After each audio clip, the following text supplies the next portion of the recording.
Hey everyone, welcome back to another indie manga review. Today we are covering The Deep Blue Sea.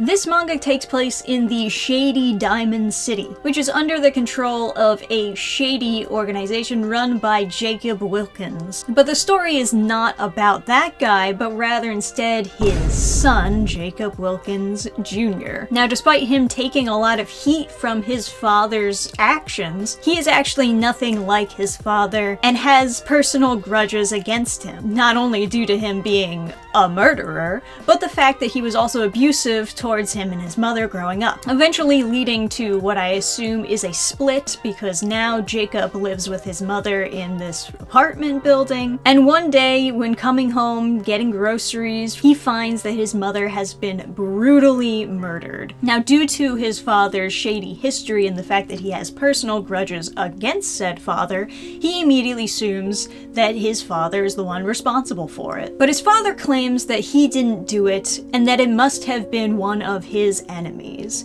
So now, Jacob Jr. is pushed to work alongside his estranged father to find his mother's killer and avenge her death. It's a pretty interesting setup. There's obviously some mystery aspect to it, and even though his father is put in this light that makes him look like an absolute piece of shit, there is also wiggle room that he could be, much deeper than the surface implies. It kind of reminds me of the father from Neon Genesis Evangelion. Yeah, this guy is a piece of shit, but the writer keeps on insisting, nah man, he's actually deep, He has psychological motivations. He's fucking the clone of the mom, or whatever. And while this is a pretty interesting setup for a series, there is a lot of confusion that I felt when reading it. The first and most prominent thing being the world building. There's a lot that you're kind of left in the dark about. For example, is this a futuristic world? And if so, what about this futurism separates it from our world? What advances have they made versus what advancements have they not made? And the reason why I would assume that it's some sort of futuristic world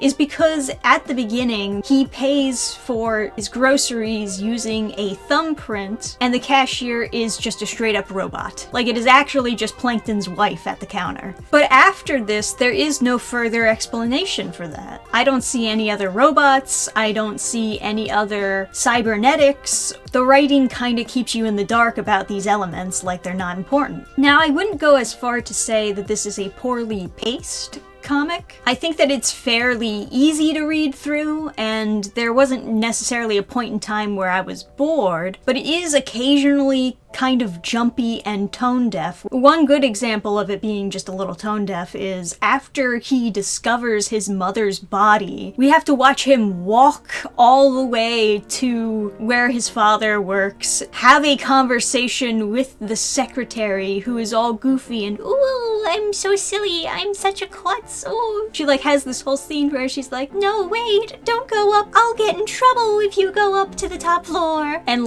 trips on her heel, and she makes a cutesy wootsy face, and it's like, now's not the time to write this kind of scene. This is way too much of a tonal shift. He has a murderous look on his face, about to go kill his father because he believes that his father killed his mother. Now is not the time for ootsy cootsy, oopsie, I tripped on my heel. It doesn't match. It doesn't fit. It's strange. And one has to wonder, what is the point of introducing this secretary character in the first place? Is she important? And if she is important, don't you think there is a better scene to introduce her in? Because she is not relevant for the rest of the chapters that I read for this review. Which I guess I should state, I only read the first 5 chapters for this review. All that being said, if she is important later on, there must have been a better way of introducing her, instead of taking away attention from the plot and from the main character's own emotions. But even though, it reads fine, it flows fine, and I didn't feel bored while reading it, even though there's nothing really wrong with the pacing, there are still scenes that just don't need to exist. For example, after the confrontation with his father, and the discussion that one of his enemies is actually the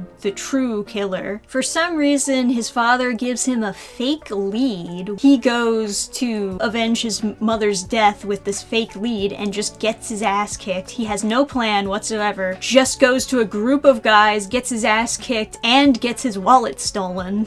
On top of all of that. And then later on, he wakes up in the hospital and his father's clapping like, good job, that was a test. It's like, man, if that was a test, he did a fucking terrible job, actually. But why does that scene exist? What is the point of this tangent from the main plot? Is it just to establish that the main character can't fight? If that's the case, then why isn't the father, like, setting him up with one of his top guys to teach him how to fight? Or at the very least, teach him how to use a gun? Like, why isn't he training his son so that he can get the revenge that he wants? Instead, he has this test where he gives him a fake lead to go and get beat up by a gang?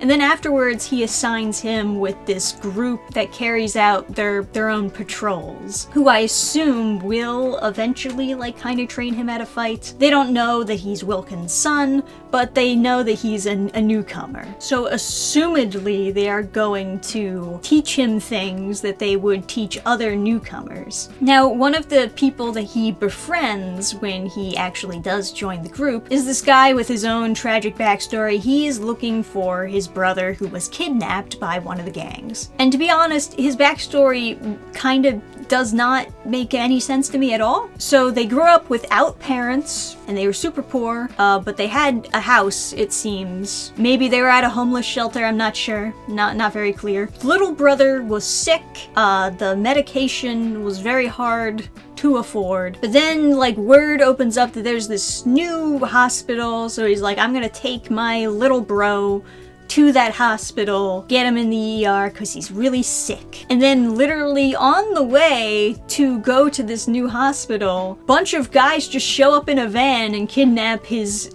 sick little brother, and then they just drive away with him. But why? What was that all about? So obviously there's some mystery aspect there, but I can't even imagine a motivation for that. Even if you're just kidnapping young boys in order to raise them into soldiers for your gang, why would you kidnap the sick one? There was a perfectly healthy one standing right next to him. Furthermore, the fact that he was, like, sick and dying, should I just assume that he's dead now? Or am I supposed to assume that the gang gave him the medical care that he needed? Thank you, kidnappers. And they have no parents, right? So nobody was taking care of them, and they were poor, so it couldn't have been for ransom. No idea what these kidnappers' motives were. We are completely in the dark.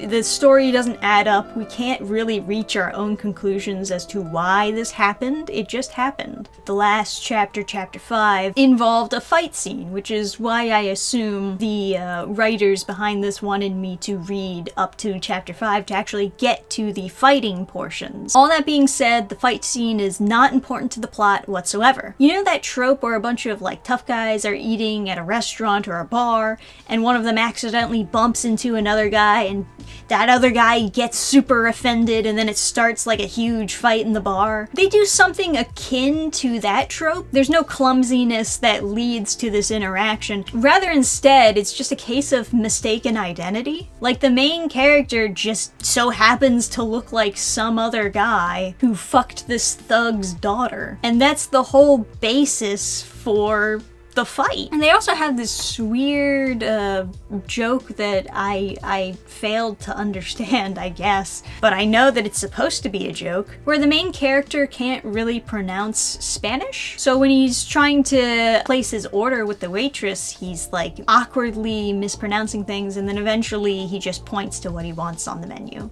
That's fine, sure. I'm sure a lot of people have had awkward situations like that, especially when it comes to French and Italian restaurants. But for some reason, he says, I sounded like a racist, and I don't get what racism has to do with that. Mispronouncing words in a language doesn't make you a racist. And then later on, when he has this interaction with the thug, who is accusing him of being some other guy, he's trying to explain to him in Spanish that he's not the guy that he's looking for, and one of the things he says is, I don't know anything about your puta, which is, like, Spanish for bitch, right? Or whore. And a bunch of people like laugh at that because they're like, aha, he used the wrong word and he actually insulted this guy's daughter instead. And that's fine in of itself, but then for some reason this other girl calls him a racist for that. Shouldn't she be calling him a sexist? Like, that's specifically gendered slang that he used in Spanish. What does that have to do with being a racist? Like, the first time they said it was racist to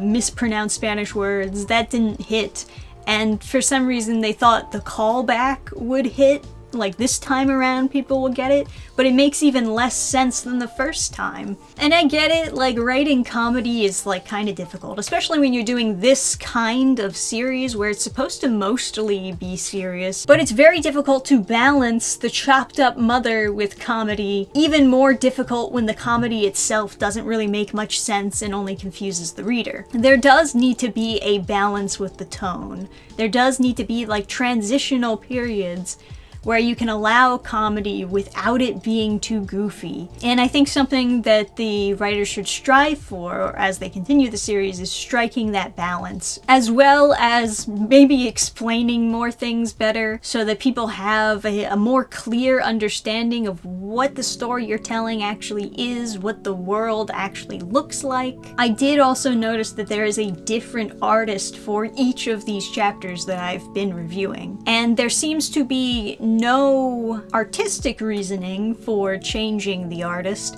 It kind of just happens at random from chapter to chapter. It's just completely different art style. This is also not going to help you when it comes to balancing the tone. Not to mention that it is like kind of unusual to just have a bunch of different artists being switched out from chapter to chapter. Normally people want to keep the same consistency with the art style and keep on the same artist throughout the whole series, but I understand maybe it is just kind of difficult to find an artist who will be committed to a full series. It's much easier to hire one artist for one chapter than it is to hire one artist to work on an entire series indefinitely. But it is a little bit weird when you notice that, oh, the art style is completely different all of a sudden for this chapter. All that being said, none of the artists used for this comic were necessarily bad. I have very little complaints about the art, if any. But like I said, most people are expecting consistency when they look at a comic series. But that's about all my thoughts concerning the Deep Blue Sea. I think you got an interesting concept here, but I also think you're prioritizing maybe the wrong things. If you watching this video would like to check out this series, by all means, you can check it out on Global Comics or even Manga Plus Creators. This is free, it is uploaded, and if you have your own thoughts on the series or something that I missed, definitely let me know down in the comment section. If you've read further in the series than I have, and you have more information that adds better context to some of the things that I brought up, please do let me know. And if you would like to follow the creator of this comic series, you can follow him at dannphan Graphics online. I'll leave all the links, of course, in the description as well as in the pinned comment. Other than that, like the video and subscribe if you haven't subscribed, because we will be coming out with more indie comic reviews in the future. Thank you guys for watching, and I'll see you next time. Bye! Program restart.